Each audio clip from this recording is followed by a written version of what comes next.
You don't expect to be confused by a kid-friendly Wii game.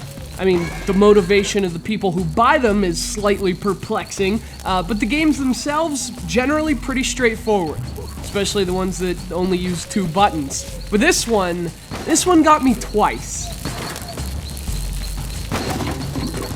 At first, it took me a while to actually get the game started thanks to an unnecessarily confusing map screen, and then I took all kinds of damage before I finally realized getting hit in the face with a cupcake is a bad thing. I'm sorry, but there's nothing bad about having dessert thrown at you. Cupcakes are delicious. Pirate Blast, not so much. Released earlier this year for the Nintendo Wii, Pirate Blast is an on-rails shooter. Another on-rails shooter. I've seriously just lost track of how many light gun-like games have been released for the Wii over the years, but if you're a fan of the genre, that's what you love about the system. But a lot less of those games are good choices for kids, and fortunately for parents, that's a niche Pirate Blast aims to fill. And the premise gets that off to a nice start. Automated theme park attractions have become self-aware, and there are these robotic pirates and monkeys running around, they're taking prisoners and throwing baked goods, and it's up to you to give them a cold shower. You're armed with a water gun, a weapon that admittedly doesn't seem very imposing unless you run on batteries, in which case, it is a freaking death ray.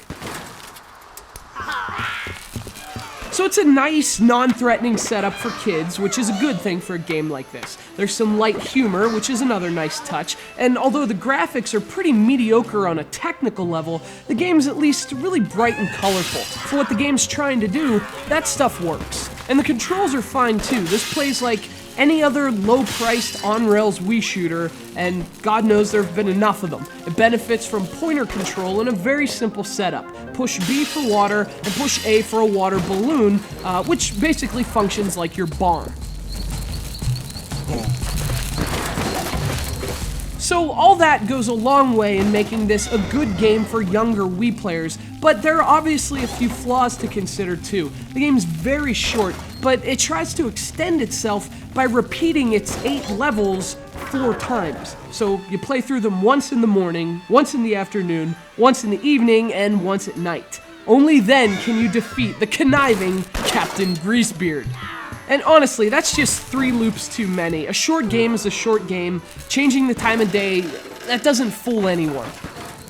Or, you know what, maybe it does. I mean, this game is clearly intended for young kids, so it's tough to be too harsh on it. As it is, it's a decent option to keep 2 kids busy playing Wii, but that said, I mean, I think even a child would eventually tire of the simple gameplay and lack of variation in Pirate Blast.